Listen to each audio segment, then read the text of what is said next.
Alô a todos, sejam todos bem-vistos, sejam bem-vindos. Por razão do tempo, chamo-me Laura Spray, eu lidero a divisão da comunidade de jovens da UNAID. É um grande prazer moderar este webinar de hoje e eu gostaria de dar as boas-vindas a todos. Vejo que temos muitas pessoas aqui presentes e antes de começarmos, gostaria de agradecer à Sociedade da SIDA que organizou isto e conseguiu nos juntar todos. Será bom estar aqui com vocês todos e espero termos uma boa sessão. Bom, como somente temos uma hora e temos um grupo excelente de panelistas, então, gostaria de falar um bocado sobre a minha organização. Então, gostaria de dizer que a sessão que irá ouvir hoje é específica em termos de olhar-se para evidência para a advocacia, isto é, para dados, de dados para ação, como é que estão a usar a advocacia com base na evidência para reduzir o estigma relacionado com o VIH e discriminação. Então, isto será feito de uma forma onde vamos olhar para comunidades que vivem com VIH, mulheres que vivem com VIH e redes também, que trabalham, mostram o caminho para poder alcançar os alvos da 10-10-10 da UNAIDS, que são áreas para poder enfrentar as situações de violência e também olhar-se para, vamos olhar também para as redes que apoiam as comunidades que sofrem de VIH e ver como é que também pode apoiar essas comunidades. E vamos olhar de uma forma, vamos seguir para o próximo slide e vou vos informar quem são os panelistas. Isto é, temos a Maureen Morenga, que é uma pioneira do movimento das mulheres e raparigas jovens que vivem com VIH no Quênia. É uma grande advogada, advogada ah, da área do combate contra a discriminação. Ela é um membro do órgão da advocacia da AES para a Academia de Cure. Seja bem-vinda, Maureen. Também temos a Dama Ouedraogo, que é uma psicóloga e coordenadora da Rede Nacional das Associações de Pessoas que Vivem e estão afetadas com VIH no Burkina Faso. Ele tem 15 anos de experiência a trabalhar com as comunidades, incluindo a coordenação da implementação de apoio às pessoas que vivem com VIH. E ele também eh, trabalhou na área da associação de eliminação de estigma contra o VIH. Também temos o Edwin Bernard, ele trabalha numa organização de rede de justiça do VIH. Esta é uma rede que tem vários parceiros que combatem contra a discriminação contra pessoas que vivem com VIH. Então, eu espero que estes colegas são bem conhecidos pelos colegas que aqui estão presentes hoje. Espero que vocês também estão felizes em ouvir o que eles têm a partilhar conosco.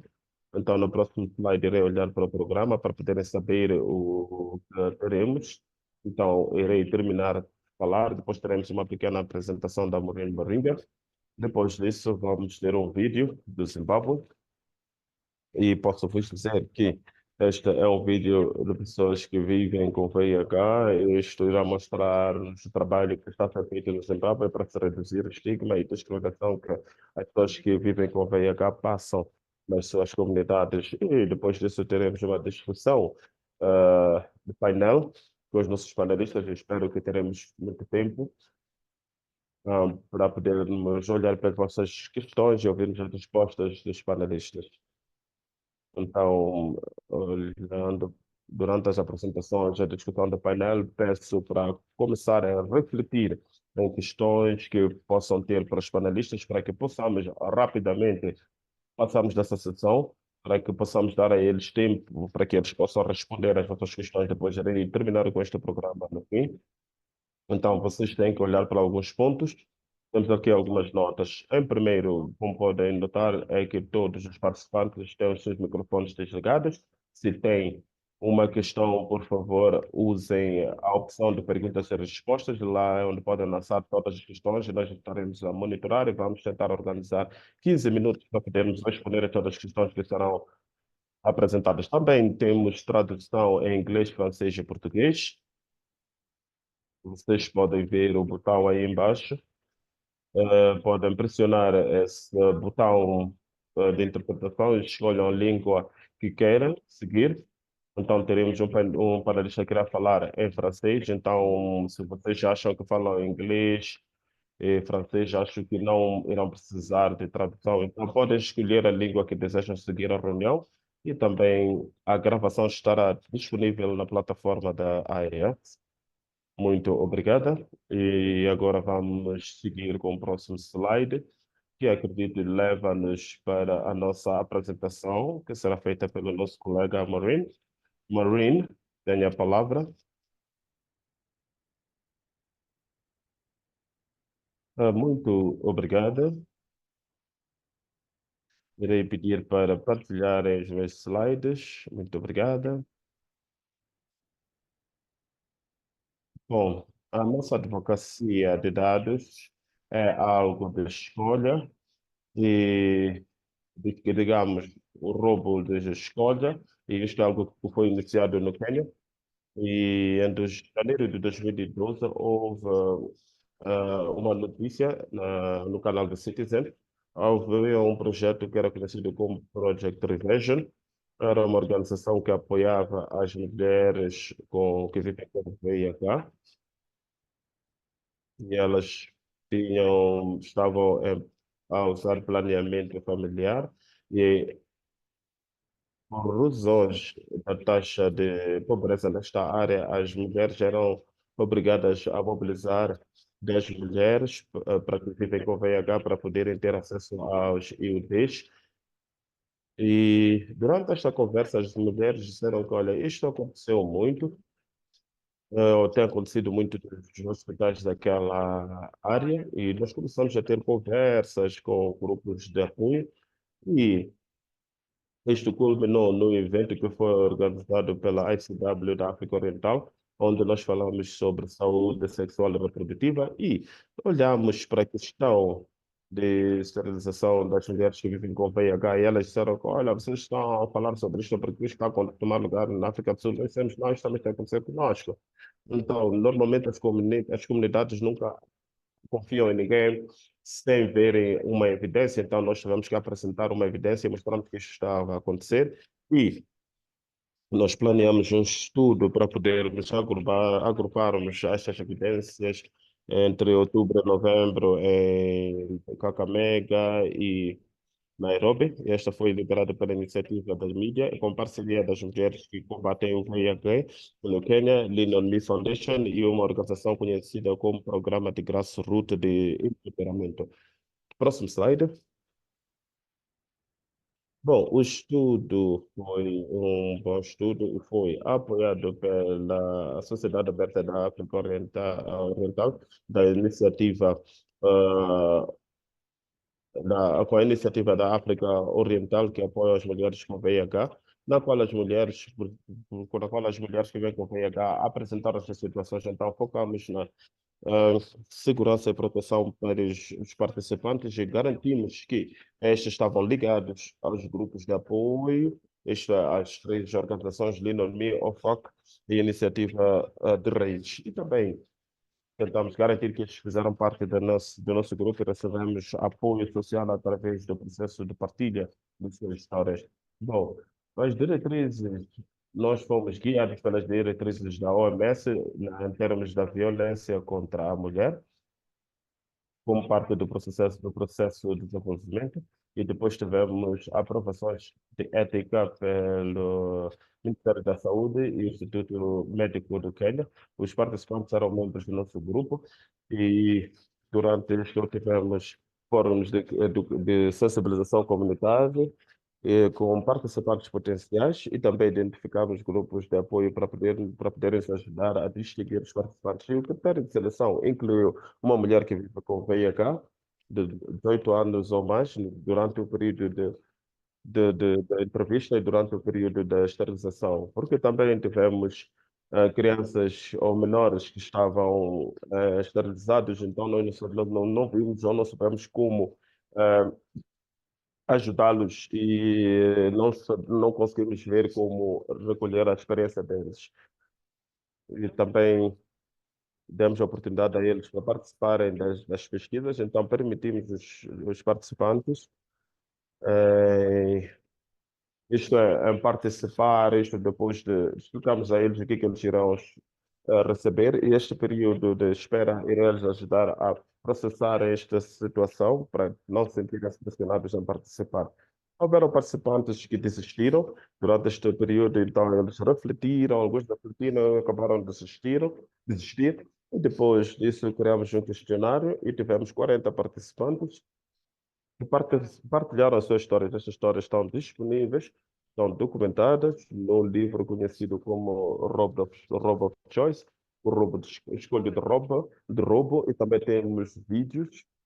E este vídeo também tem um título de escolha de roubo, e também este questionário foca na experiência de demografias, o direito de escolha e também e o impacto da esterilização. Também tomamos em consideração para não pormos pressão nas mulheres que não apresentaram o seu estado de esterilização, porque nós notamos quando elas estavam a contar as suas histórias, esta foi uma violação muito feia, na qual as mulheres até ficaram com muito medo de partilhar e também não haviam partilhado o seu estado de VIH. Próximo slide.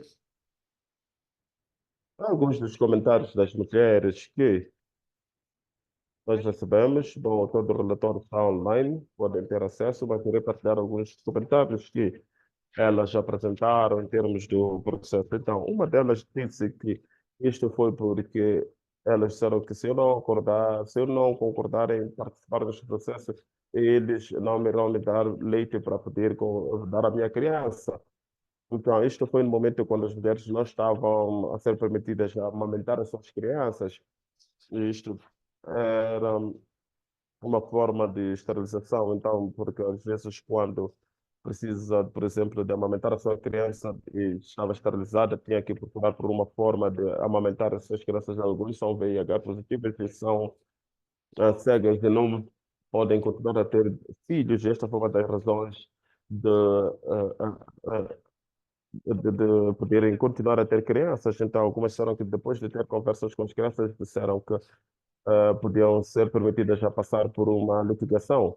E outra disse que não consegue dar parto a uma criança saudável e também davam-lhes experiências mentais. Então, ela foi levada ao hospital e tinha crianças com infecções relacionadas com VIH para que ela pudesse decidir se ela queria ter este tipo de criança na sua vida ou não. E foi daí onde ela decidiu fazer uma tipo de ligação. A outra disse que encontrou-se no hospital e deu parto a uma criança morta. Então, durante o processo de operação, acabaram amarrando os seus tubos. Então, houveram vários comentários. Outra disse que eu estive a dar parte quando eles falaram de triple ligation e assinei o documento para que eles pudessem me ajudar e aliviar-me de todas as dores. Eu não conseguia ter acesso ao meu marido porque quando ele estava desligado. Então, isto é o que acontece quando as duas mulheres estão em dor. Próximo slide, então, isto é o que aconteceu com elas depois do processo de esterilização. Uma disse, se eu não soubesse quais eram se eu não soubesse o que isto, desculpe, se eu soubesse o que isto iria me causar, eu não teria aceitado fazer isto, porque meu marido agora está à procura de uma outra mulher para poder ter filhos.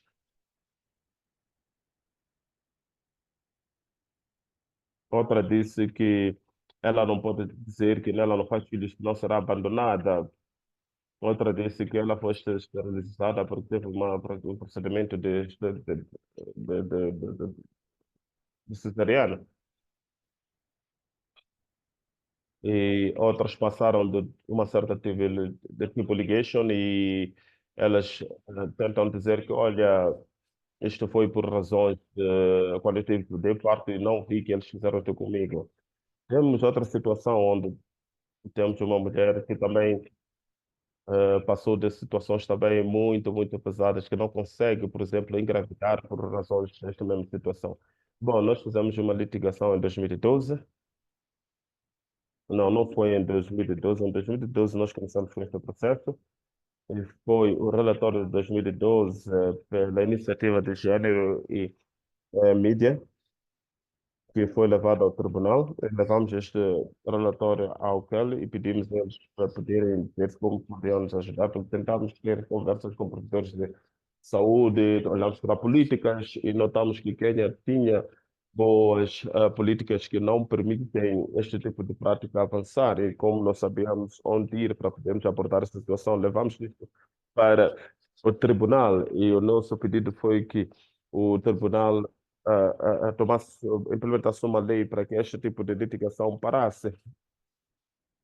Então, o relatório apresentou testemunhas de 40 mulheres que foram estabilizadas e aquele teve uma reunião com essas 40 mulheres depois do lançamento do estudo para verificar os casos. E na verificação, vocês, como sabem, os advogados normalmente querem evidências fortes que podem levar ao tribunal. Então, algumas mulheres não tiveram evidências escritas e eles olharam para várias evidências, incluindo relatórios clínicos e muito mais. Então, algumas mulheres não tiveram os, digamos, cartões que elas tinham e os hospitais não iriam dar estes registros porque não tínhamos e simplesmente encontramos para 5 mulheres e essas 5 mulheres são as que acordaram, eram mais de 5, mas simplesmente 5 acordaram ir ao tribunal e nós achamos que isto era suficiente para poder usar o caso delas para parar com esta prática em relação a todas as mulheres que vivem com VIH no Quênia. Próximo slide. Então, a justificação que nós usamos, além dos registros do hospital, nós também usamos outros instrumentos que protegem as mulheres que vivem com VIH. Então, temos a Constituição do Quênia de 2010, artigo 43, que menciona que todas as pessoas têm o direito a todos os direitos de saúde, que é acesso a centros de saúde e a reprodução sexual saudável. E artigo 1, que ninguém tem que ser torturado de nenhuma forma, fisicamente e psicologicamente. Também temos diretrizes de saúde que apoiam as mulheres em termos de esterilização sem nenhum conceito. Então, estas diretrizes enfatizam o cuidado que tem que ser tomado para garantir que todo cliente que escolhe este método faz isto voluntariamente e que seja bem informado em relação à situação permanente e também em termos da disponibilidade dos métodos certos. E também tivemos o Comitê de Direitos Humanos, que é a ICCPR, e a esterilização das mulheres tem o seu conceito e o direito delas não podem ser torturadas. E, por último, também temos a CEDAW que dá o direito para educação, informação e conselho em termos de planeamento familiar no artigo 10. E nós também adicionamos isto na litigação porque ajudou-nos a termos justiça. Próximo slide. E também apoio consistente e apoio às mulheres no tribunal. Bom, isto não era somente a rede das mulheres que fez esta lei, que passou desta litigação. Tivemos outras organizações de fora de Quênia, incluindo a ICW Global, a ICW África Oriental, tivemos a UNAIDS também que juntou-se a este caso. Tivemos bom apoio na litigação destes casos e também, depois de 9 anos, depois de vários as situações do tribunal e advocacias, o tribunal decidiu que a esterilização forçada pelas mulheres que vivem com VIH constituía, desculpe, uma delas desistiu deste projeto, elas já estavam com 9 anos, já foi muito tempo e elas desistiram.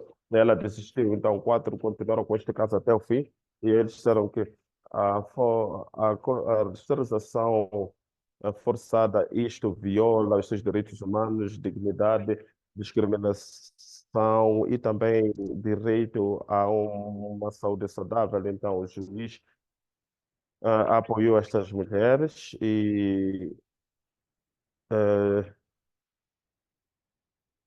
e penalizou os hospitais que estiveram envolvidos neste tipo de situação. Então, o juiz também estabeleceu que as mulheres que vivem com VIH têm direito de escolhas informadas em termos das suas decisões e fez um mandado a todos os centros de saúde de darem um conceito bem informado em termos de seguir-se com este tipo de procedimentos. Também isto incluiu também, teve o apoio do ministro da Saúde, e eles criaram um quadro político para poder apoiar este conceito informado, isto é, dar o direito às mulheres. Então, quais foram as lições aprendidas? Bom, este foi um dos dias normais que tivemos no tribunal e tivemos as mulheres que vivem com VIH para poder apoiar os que vão ao tribunal, onde nós podemos nos juntar para que possamos perceber estes procedimentos e também termos em mente que quem está a falar conosco é uma advogada de Kelly.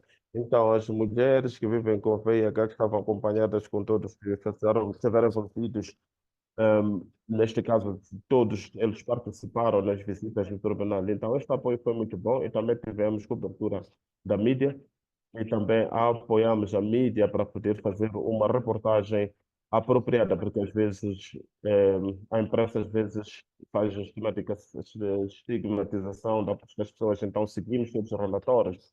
A advocacia também continuou e também tivemos mensagens consistentes e também consistência no apoio de todos que estiveram envolvidos. E também tivemos dados e evidência para registro médico. Isto ajudou-nos imenso. E nas áreas onde nós não tínhamos dados, as mulheres não conseguiram fazer a sua litigação. Isto foi muito bom, mas também houve um impacto negativo nisto, em termos de as mulheres que vivem com VIH para poderem ir ao hospital, em termos de educação, não tiveram acesso ao hospital porque os médicos disseram a eles, olha, não querem ser levados ao tribunal, simplesmente podiam distribuir preservativos. Este foi o impacto negativo deste processo todo e mesmo as mulheres que precisavam de tipo ligation, queriam este apoio, elas não receberam estes serviços, estes apoios. Próximo slide. Então, gostaria de reconhecer as três mulheres que lideraram este processo. Tínhamos a Teresia Njoki Otieno, e estas são organizações que elas trabalhavam naquele momento. Ela trabalhava com a Women Fighting AIDS em Quênia, ela agora está na ativa. Eu também estava a trabalhar no Lean On Me Foundation naquele tempo, e depois temos a falecida Violeta Umbuavi.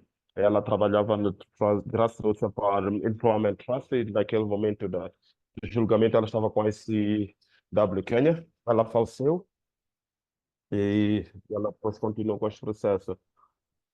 Nós garantimos que a transação cursiva forçada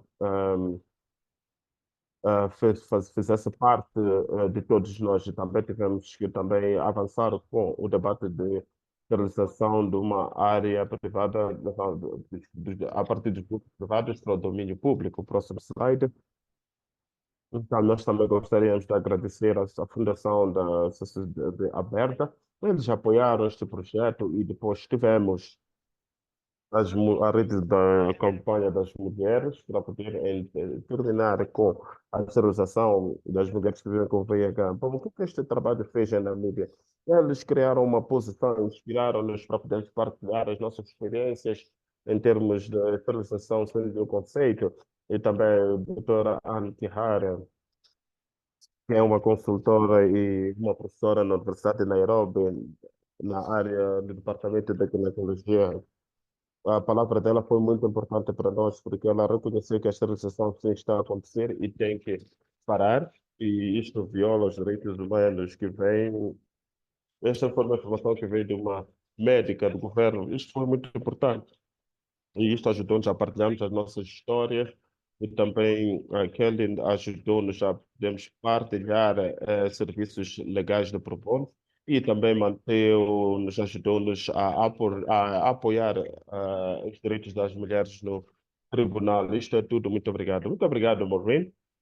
Eu gostaria de dizer, tendo quando temos o trabalho que as mulheres do Quênia fizeram, isto é algo muito importante para nós. Estas são histórias muito boas e irei deixar que as pessoas que estão aqui a ouvir e dizer que terão mais oportunidades para poder ouvirem do painel e poderem apresentar mais questões durante a sessão de perguntas e respostas. Bom, acho que podemos seguir com o vídeo do Zimbábue. Irei pedir aos meus colegas para poderem tocar este vídeo. Obrigado.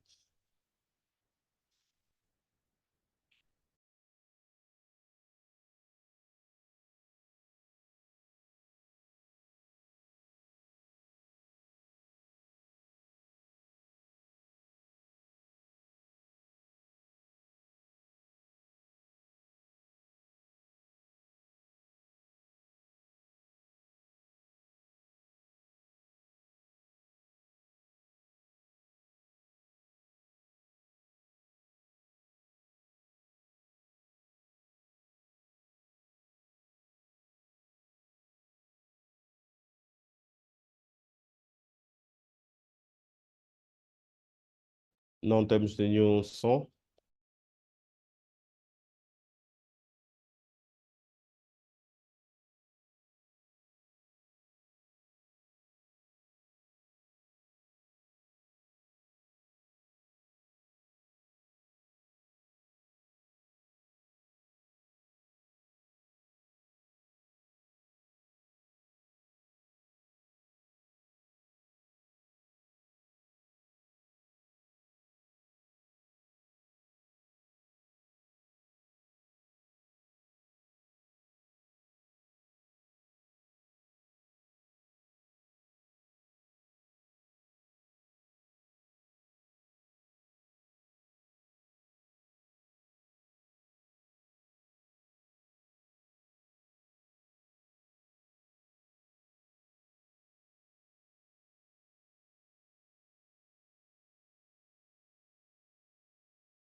Maravilhoso, e vejo que este vídeo estará disponível se pessoas gostariam de assistir de novo. O que gostaria de fazer agora é seguir para o debate em painel. Iria pedir à Dama, Gwen e Lorraine para ligarem as câmeras para que possamos ver o nosso painel maravilhoso. Haverá questões a todos, mas estamos a meio passo andado para o webinar. Vejo já perguntas na caixa de perguntas e respostas, então vamos encurtar esta sessão e ir direto às perguntas e respostas para que tenhamos mais tempo para elas. Vamos começar com a Dama, vamos ver se a Dama tem o vídeo ligado. Muito obrigado, Adama. Adama, a primeira questão que tenho para si quanto ao seu trabalho em Burkina, e a questão é, entendo que esteve envolvido hum, na formação do Plano Nacional Estratégico contra estigma relacionado com SIDA e VIH em Burkina Faso. É muito importante para que todos aprendamos disso. Pode explicar como é que utilizou dados para fortalecer a advocacia para este Plano Nacional contra o Estigma em Burkina Faso? Para recordá-los, eu creio que a dama irá responder em francês.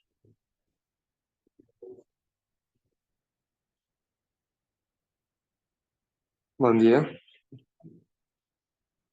Muito obrigado pela oportunidade, sou a dama.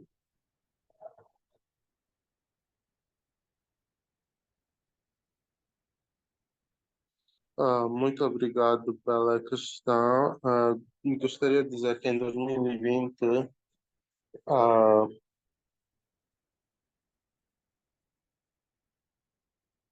ah, implementamos o índice de estigma 2.0 e os dados que recolhemos permitiu-nos fazer a advocacia e criar um plano estratégico para a eliminação do estigma. Foi muito importante porque a nível nacional, estigma e discriminação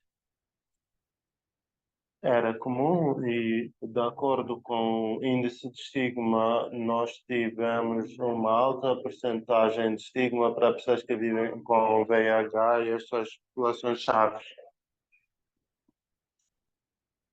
Então,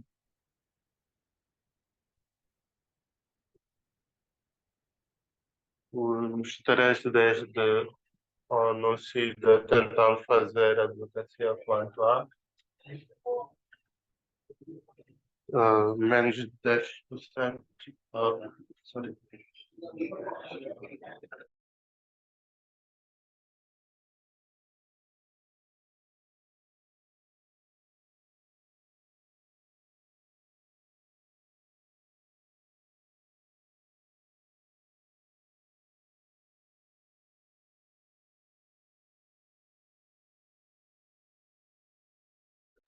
Então, podemos demonstrar os resultados e, e obter o impacto como aliados em trabalho da advocacia. Utilizamos também dados de ONU-SIDA e tivemos um bom grupo de aliados e atores da sociedade civil e fizemos advocacia a nível do Fundo Global para mobilizar fundos para que possamos desenvolver plano estratégico para a eliminação do estigma e discriminação, e foi a primeira vez que pusemos em lugar este plano para lutar contra o estigma e discriminação em Burkina Faso. Mobilizamos recursos e desenvolvemos este plano, e este plano foi útil quando também tentamos preparar os nossos pedidos por financiamento, e isto permitiu-nos ah, ter em conta todas as atividades relacionadas com estigma e discriminação para pessoas que vivem com VIH e também expandimos a nossa luta para tomar em conta violência baseada no género e outros tipos de violência. Isto permitiu-nos tomar ação ah, graças ao financiamento que tivemos de Fundo Global. Muito obrigado. Muito obrigado. Isto é bem inspirador, não só ouvindo do Plano Nacional contra a Estigma, mas a inclusão de elementos quanto à violência baseada no género. Muito grata pela sua contribuição. Tenho uma questão para si, do momento, que é quanto a leis que criminalizam pessoas que vivem com VIH em Burkina Faso. Será que é verdade que houve uma emenda para estas leis? E será que houve evidência de estigma e discriminação a ser utilizada para criar esta mudança?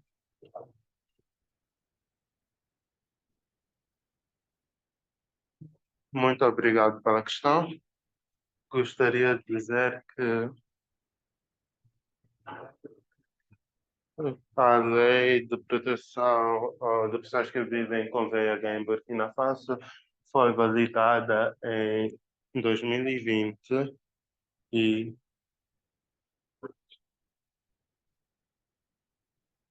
ah,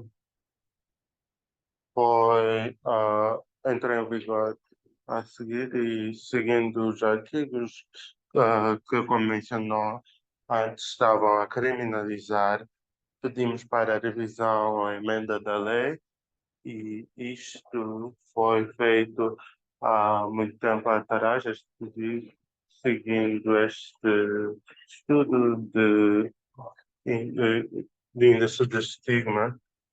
Inauguramos esta questão e isto permitiu-nos ter argumentos e em 2020 e 2021 conseguimos ter sucesso em assegurar que a lei fosse revisada. Fomos apoiados também com recursos para a advocacia e trabalhamos com atores da sociedade civil e SPCNNet e passamos pelos argumentos da advocacia e no nosso país, quando temos uma proposta de lei, temos de rever todos os documentos para ter argumentos de apoio e apresentar esta documentação ah, às pessoas até à Assembleia Nacional. Isso foi partilhado com o Ministério da Saúde.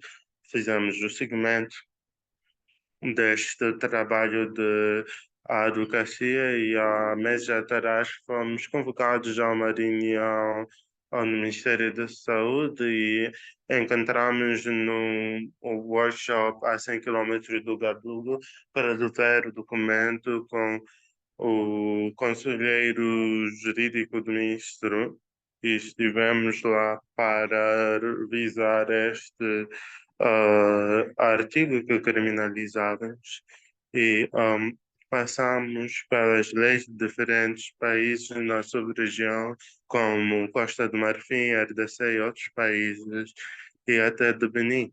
E gostaríamos de ver que estava nas suas leis para que tivéssemos argumentos suficientes para que, quando isto fosse partilhado com o Comitê de Validação Técnica, isto fosse fácil. Fizemos todo este trabalho e tivemos debates com parceiros técnicos como a NUCIDA quanto a questões difíceis para que tivéssemos detalhes claros para a nossa advocacia quanto às reformas jurídicas e hoje um documento compreensivo foi apresentado ao ministro e a esta altura estamos a ir para a direção correta porque o ministro já pediu ao seu conselheiro técnico para acompanhar-nos no nosso trabalho e trabalhamos em conjunto para refinar o documento e foi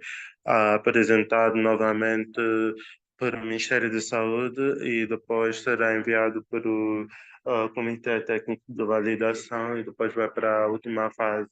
E o que começou há 7 anos atrás está agora a ir no caminho correto e através de diferentes processos podemos entender muitos aspectos porque como atores de sociedade civil, normalmente temos nossas próprias visões, mas os parceiros técnicos ajudam-nos a entender melhor os aspectos mais específicos das leis e também ajudamos a sensibilizá-los a entender os nossos contextos quanto a VIH e testes de de VIH-Sida, a questão de estigma e de discriminação, o trabalho conjunto que nós fizemos ajudou-nos a prosseguir na a direção correta.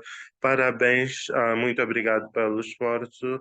Isto é incrível e como vimos de Maureen, a importância de manter-nos firmes, termos a resiliência e estamos dispostos a lutar a longo termo por grandes mudanças estruturais e espero que possamos vencer em Burkina Faso. Isto é importante. Agora podemos seguir a Edwin. Edwin de Rede de Justiça de BH. Voltamos para a história. Gostaria de falar sobre a declaração de peritos em consenso sobre criminalização do VIH. Não sei se pode falar sobre a iniciativa que teve e como dados foram utilizados. Muito obrigado. Como ouviram de Maureen e a Dama, litígio estratégico ou reforma jurídica pode levar muito tempo e o que nós fazemos na nossa rede é que nós temos uma base de dados de criminalização do VIH e SIDA, onde monitoramos as leis e os processos quanto a isto por já há muito tempo e foi bem claro que algo deveria ser feito para assegurar que muitos dos processos que tínhamos ciência de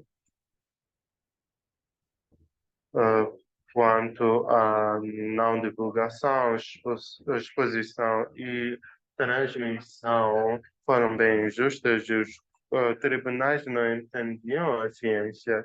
E, claro, pelos anos, ciência evoluiu de forma fenomenal quanto ao entendimento do risco de transmissão, tratamentos, impactos, etc. E também o impacto do tratamento na expectativa de vida. Também houve uma evolução em entender os limites da ciência ao provar quem é que infectou a quem. Uh, notamos que no sistema jurídico, juízes e procuradores e a imprensa não tinham ideia de, sobre a evolução científica e nós tínhamos de fazer algo para assegurar que atores um, as, do direito criminal entendessem isso. Começamos em 2013 com a NUCIDA para dizer que deveria ser importante, ou seria importante que tivéssemos um documento que pudesse ser utilizado para destacar quanto às questões de ciência e prova. Trabalhamos com a NUCIDA por vários anos e depois também uh, trouxemos a EPAC, entre outros, e decidimos que o aspecto-chave a fazer é encontrar os peritos globais da ciência do VIH e notamos que o grupo de 20 uh,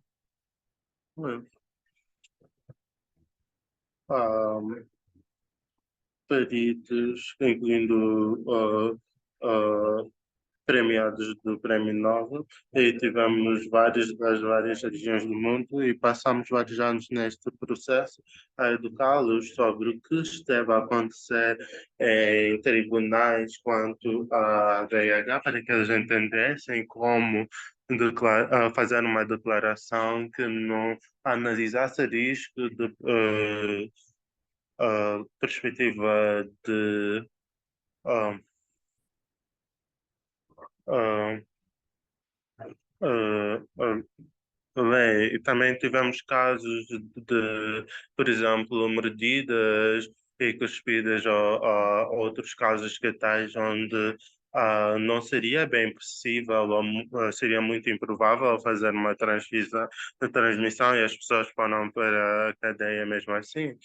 Então, queríamos que isto fosse aplicável no sistema de direito criminal, nos tribunais, e não foi um processo assim tão difícil, mas foi um processo muito longo para assegurar que isto seja escrito de forma a que os tribunais entendessem.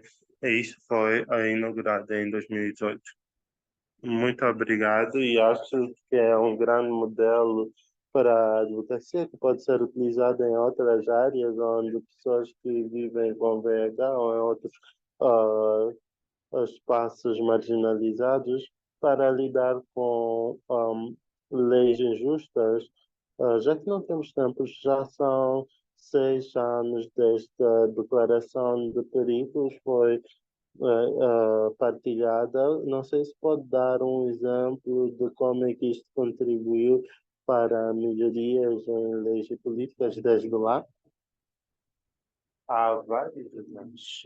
Publicamos ano anterior um relatório de impacto de 5 anos sobre o impacto deste relatório que podemos baixar no website. Acredito que vão partilhar o link. Foi notável de várias formas. Foi utilizado em defesa nos tribunais e também em campanhas de advocacia. Gostaria de notar o caso do Lusote, Linda Del Becker, que foi um dos autores e acho que era presidente do IOS na altura, foi uma perita testemunha num caso muito complicado. Uma pessoa que tinha a VH foi acusado por violação e porque foi testado e teve estado positivo do VIH, recebeu ah, a pena de morte. Claro que deveria ser processado pela violação, mas não é justo que uma pessoa seja vista como de grande perigo só porque tem VIH, por causa do tratamento VIH, não é uma pena de morte, então o tribunal não deveria fazer a pena de morte também. Houve vários casos similares também sobre o risco e de evidência. Muito obrigado pela resposta breve. Sei que não é fácil quando há vários exemplos bons, mas o que é de fazer é virar para Amorim e Marinho é de começar agora a fazer questões que estão a vir do chat. Então, a primeira questão para vocês saberem de Israel Benson, digam olá para ele. O que ele está a perguntar é se pudesse avaliar o impacto da cobertura da imprensa. Vimos como imprensa pode ajudar e piorar os nossos esforços. Não sei se tem uma resposta para isso. Sim, tem.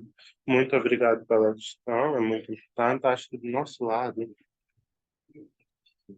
quando o caso foi primeiro relatado, isto vai mais porque as pessoas perguntaram-se porque é que mulheres que vivem com VIH insistem em ter bebês enquanto podem transmitir para a criança. E conseguiu danificar a nossa reputação e imagem, mas com o tempo fizemos formações com a imprensa para que eles entendessem porque é que isto é importante, o tom de relatório e de reportagem e a linguagem é importante. Depois disso, tivemos alguns aspectos positivos, mas nem raramente há a 100%.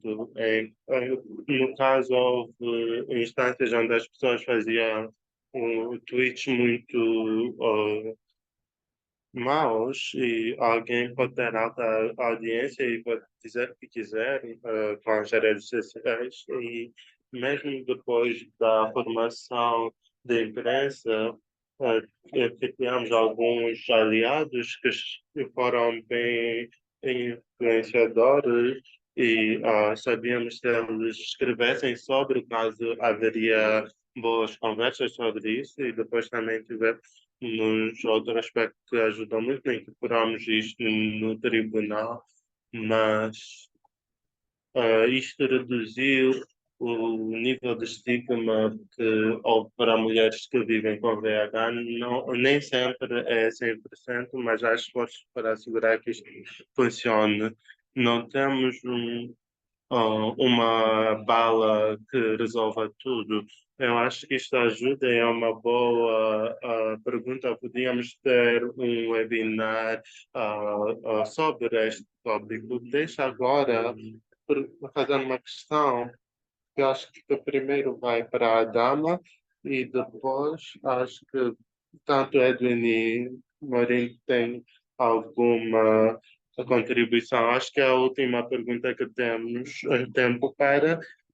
Vamos ver quanto tempo temos restante depois. Para a dama, só para explicar, isto é uma questão sobre o contexto de insegurança e sei que para muitos de nós tem desafios em Burkina Faso. No contexto de insegurança, como é que atores comunitários podem ser eficazes na luta contra a discriminação e estigmatização, dados os outros desafios que enfrentam também? Sei que não é uma questão simples, mas gostaríamos de ouvir de vocês e de Edwin e Morim, se pudessem partilhar as suas ideias. Senhora Dama, passo a palavra. Muito obrigado. No contexto de insegurança é muito difícil ah, ser proativo e reagir à altura correta, porque ah, é difícil trabalhar nessa área. Trabalhamos em todos os países, nas três regiões, trabalhamos com as comunidades e associações no terreno, e o que é bom é que em todas as regiões que trabalhamos e até onde temos insegurança, as populações e as pessoas que vivem com VIH estão anexadas à nossa associação e podemos reagir a tempo quando uma necessidade é comunicada. Temos exames de teste ah, e tudo que é necessário para termos as respostas adequadas em questões de violações de direitos.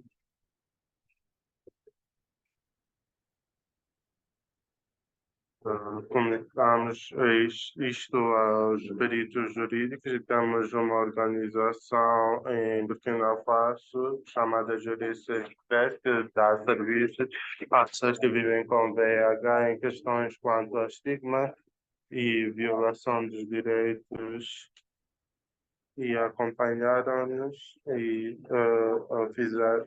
beneficiaram-nos da experiência e perícia deles.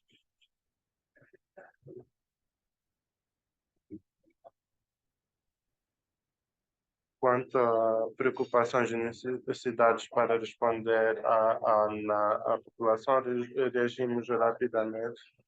A nossa cobertura no terreno ajuda-nos a reagir a tempo, então esta insegurança não previne-nos a trabalhar Em Burkina Faso, há um momento foi muito difícil até enviar os antirretrovirais, mas a nossa associação, as nossas associações de diferentes áreas colaboraram conosco e colaboramos para fazer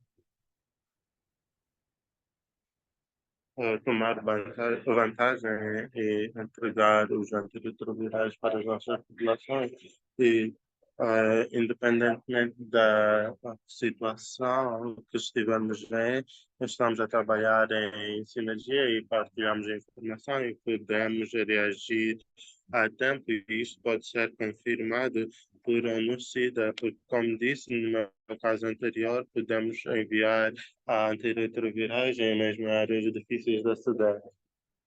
Então, não há nada que nos impede continuar a entregar os antirretrovirais e fazer os testes nessas áreas. Isto é impressionante. Muito obrigado. Falo por todos quando digo que desejo o melhor. Então, muito obrigado por isso. Ah, Passo para a Helena Maurinho sobre quaisquer questões sobre os desafios em trabalho em segurança. E brevemente dizer que estamos a notar a importância de redes regionais e globais. Se for difícil para vocês fazerem o trabalho no vosso trabalho e se for inseguro para vocês fazerem a advocacia, é aí onde temos redes regionais e globais que podem ajudar a apoiar a advocacia, reforma jurídica e conectá-los com a população relevante pode ajudá-los e, claro, um facilitador-chave destes ah, aspectos são os fundos.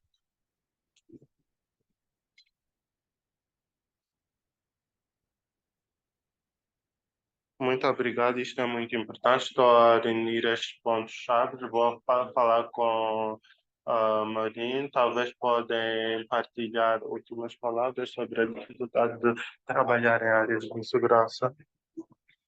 No contexto de insegurança, eu concordo com os esforços regionais.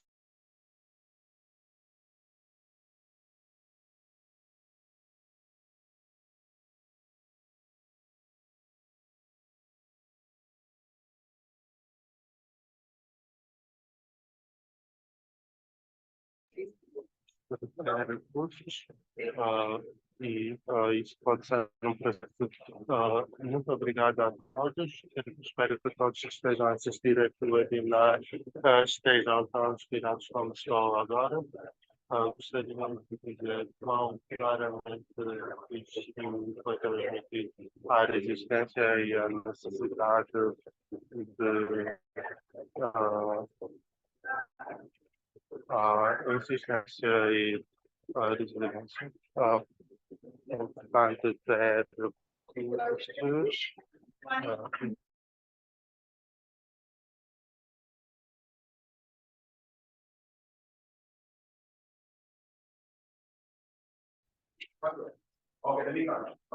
Para terminar, gostaria de dizer muito obrigado a IAS. Este webinar é uma iniciativa conjunta de diferentes parcerias e muito grato para todos que vieram, e em particular para os três panelistas que comunicaram hoje. Estamos um minuto atrasados, iremos encerrar o webinar. Todos tenham um bom dia, estejam bem, vemos-nos da próxima vez.